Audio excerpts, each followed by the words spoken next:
Hello everyone, welcome to Crystal's Crochet Cubbyhole, and I'm going to be reading chapter 7 in Winnie-the-Pooh, okay? And this is chapter 7 in which Kanga and Baby Roo come to the forest and Piglet has a bath. And it's a little bit windy outside, so if it starts shaking too bad, I might have to figure out something else. But nobody seemed to know where they came from, but there they were in the forest, Kanga and Baby Roo. When Pooh asked Christopher Robin, "How did they come here?" Christopher Robin said, "In the usual way, if you know what I mean, Pooh." And Pooh, who didn't, said, "Oh." Then he nodded his head twice and said, "In the usual way, ah." Then he went to call upon his friend Piglet to see what he thought about it. And at Piglet's house he found Rabbit. So they all talked about it together. "What I don't like about it is this," said Rabbit. "Here are we, you, Pooh, and you, Piglet, and me, and suddenly—" "And Eeyore," said Pooh, "and Eeyore, and then suddenly—" "And Owl," said Pooh. Let's see the picture. The pages are folded over right there. Unfold them. "And Owl, and then all of a sudden—" "Oh, and Eeyore," said Pooh. "I was forgetting him." "Here we are," said Rabbit very slowly and carefully, "all of us. And then, suddenly, we wake up one morning, and what do we find? We find a strange animal among us. An animal of whom we have never even heard before.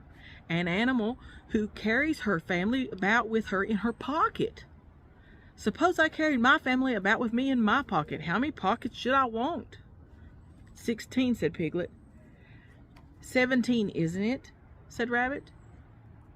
"And one more for a handkerchief. That's 18. 18 pockets in one suit. I haven't time." There was a long and thoughtful silence, and then Pooh, who had been frowning very hard for some minutes, said, "I make it 15. "What?" said Rabbit. 15. 15 what?" "Your family." "What about them?" Pooh rubbed his nose and said he thought Rabbit had been talking about his family. "Did I?" said Rabbit carelessly. "Yes, you said—" "Never mind, Pooh," said Piglet impatiently. "The question is, what are we to do about Kanga?" "Oh, I see," said Pooh. "The best way," said Rabbit, "would be this.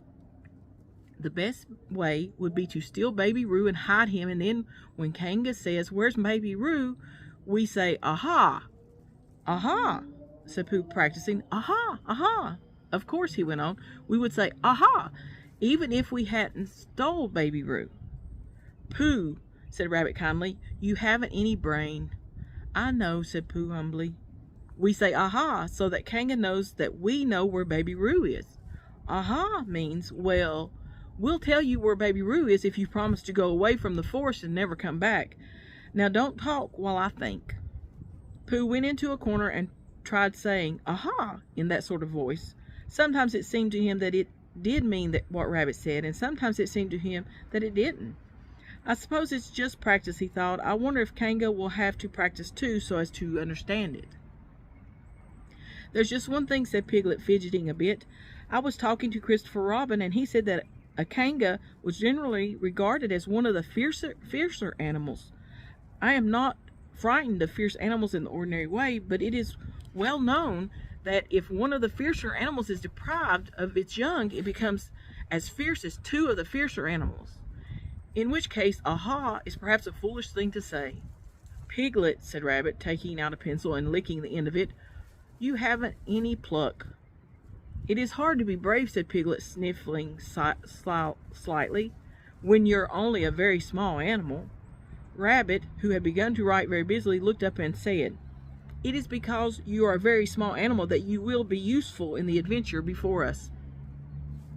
Piglet was so excited at the idea of being useful that he forgot to be frightened any more, and when Rabbit went on to say that Kangas were only fierce during the winter months, being at other times of an affectionate disposition, he could hardly sit still, he was so eager to begin being useful at once. "What about me?" said Pooh sadly. "I suppose I shan't be useful." "Never mind, Pooh," said Piglet comfortingly. "Another time, perhaps." "Without Pooh," said Rabbit solemnly as he sharpened his pencil, "the adventure would be impossible." "Oh," said Piglet, and tried not to look disappointed. But Pooh went into a corner of the room and said proudly to himself, "Impossible without me, that sort of bear." "Now listen, all of you," said Rabbit when he had finished writing, and Pooh and Piglet sat listening very eagerly with their mouths open. This was what Rabbit read out. Plan to capture Baby Roo. Number 1, general remarks. Kanga runs faster than any of us, even me. Number 2, more general remarks. Kanga never takes her eyes off Baby Roo, except when he's safely buttoned up in her pocket. Number 3, therefore, if we are to capture Baby Roo, we must get a long start, because Kanga runs faster than any of us, even me. See number 1. Number 4, a thought. If Roo had jumped out of Kanga's pocket and Piglet had jumped in, Kanga wouldn't know the difference because Piglet is a very small animal. Number 5, like Roo. Number 6, but Kanga would have to be looking the other way first so as not to see Piglet jumping in. Number 7, see number 2. Number 8, another thought. But if Pooh was talking to her very excitedly, she might look the other way for a moment.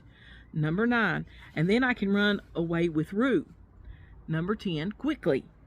Number 11, and Kanga wouldn't discover the difference until afterwards. Well, Rabbit read this out proudly, and for a little while after he had read it, nobody said anything. And then Piglet, who had been opening and shutting his mouth without making a noise, managed to say very huskily, "And afterwards? How do you mean? When Kanga does discover the difference?" Then we all say, "Aha!" All 3 of us? Yes. Oh. "Why, what's the trouble, Piglet?" "Nothing," said Piglet, "as long as we all 3 say it." "As long as we all 3 say it," said Piglet. "I don't mind," he said, "but I shan't care to say aha by myself. It wouldn't sound nearly so well. By the way," he said, "you are quite sure about what you said about the winter months?" "The winter months?"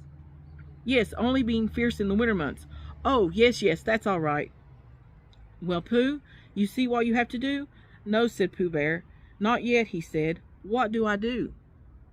"Well, you just have to talk very hard to Kanga so as she doesn't notice anything." "Oh, what about?" "Anything you like." "You mean like telling her a little bit of poetry or something?" "That's it," said Rabbit. "Splendid. Now come along." So they all went out to look for Kanga. Kanga and Roo were spending a quiet afternoon in a sandy part of the forest. Baby Roo was practicing very small jumps in the sand and falling down mouse holes and climbing out of them, and Kanga was fidgeting about and saying, "Just one more jump, dear, and then we must go home." And at that moment, who should come stumbling up the hill but Pooh. "Good afternoon, Kanga." "Good afternoon, Pooh." "Look at me jumping," squeaked Roo, and fell into another mouse hole. "Hallo, Roo, my little fellow." "We were just going home," said Kanga. "Good afternoon, Rabbit." "Good afternoon, Piglet." Rabbit and Piglet, who had now come up from the other side of the hill, said good afternoon and "Hello, Roo," and Roo asked them to look at him jumping, so they stayed and looked, and Kanga looked too. "Oh, Kanga," said Pooh, after Rabbit had winked at him twice, "I don't know if you are interested in poetry at all." "Hardly at all," said Kanga. "Oh," said Pooh. "Roo, dear, just one more jump and then we must go home." There was a short silence while Roo fell down another mouse hole.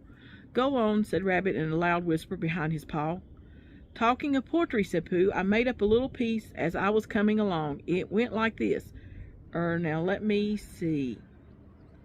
"Fancy," said Kanga. "Now, Roo, dear, you'll like this piece of poetry," said Rabbit. "You'll love it," said Piglet. "You must listen very carefully," said Rabbit, "so as not to miss any of it," said Piglet.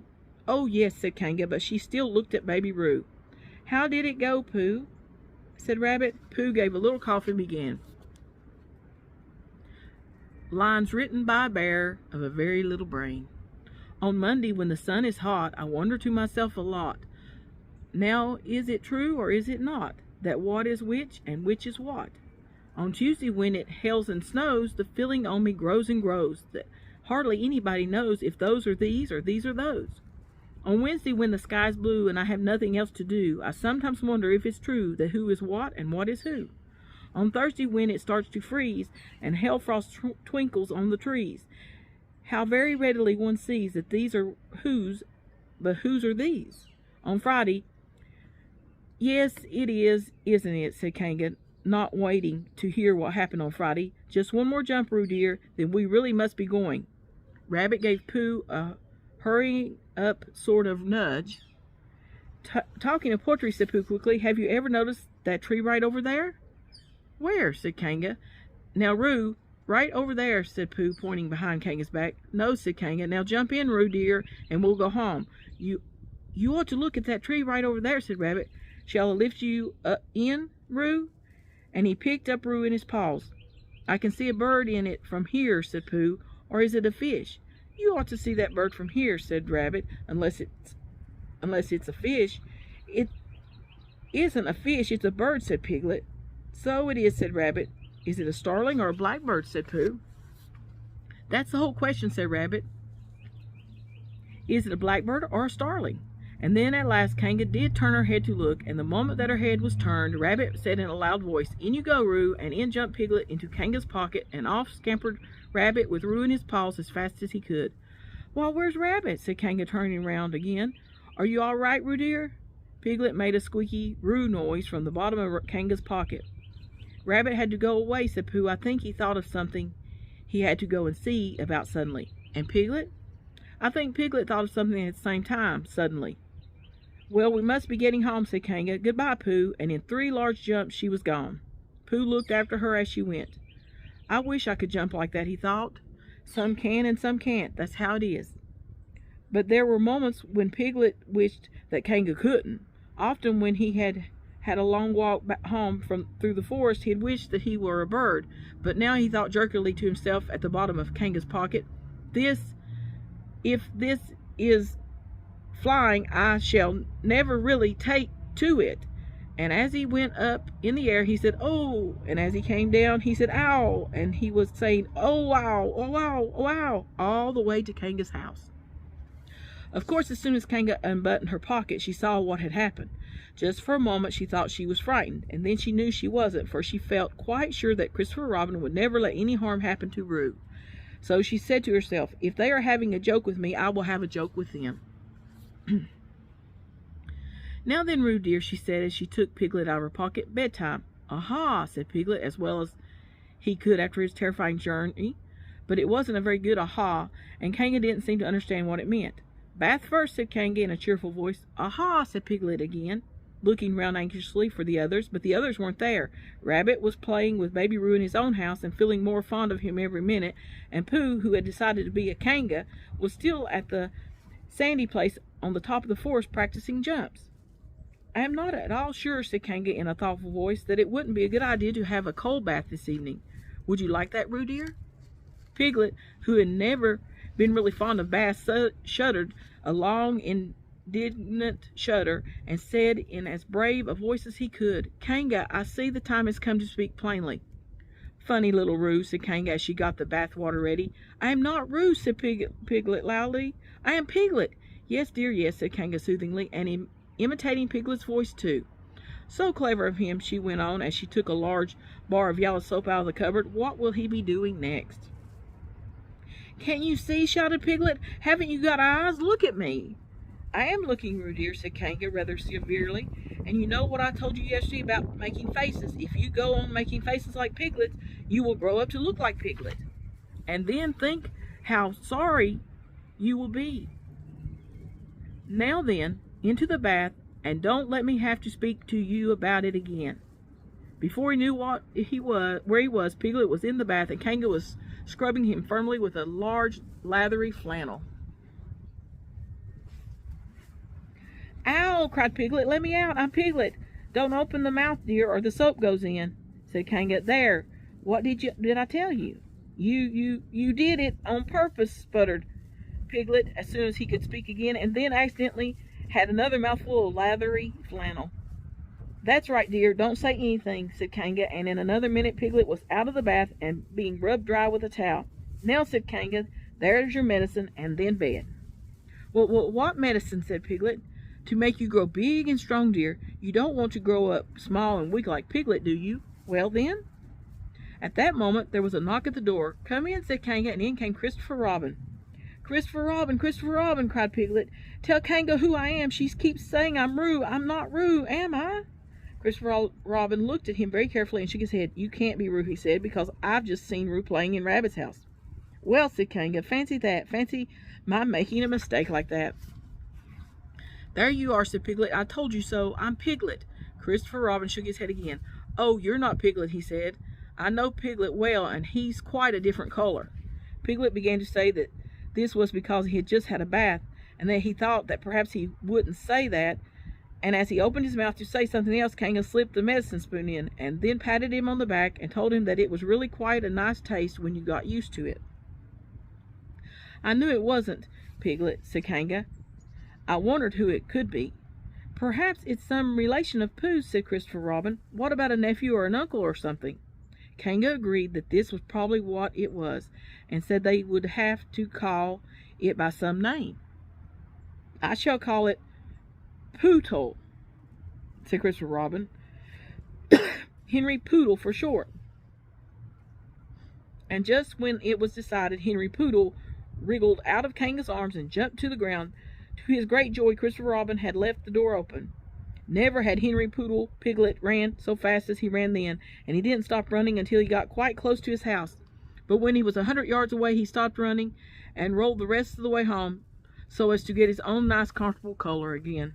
So Kanga and Roo stayed in the forest, and every Tuesday Roo spent the day with his great friend Rabbit, and every Tuesday Kanga spent the day with her great friend Pooh, teaching him to jump, and every Tuesday Piglet spent the day with his great friend Christopher Robin, so they were all happy again.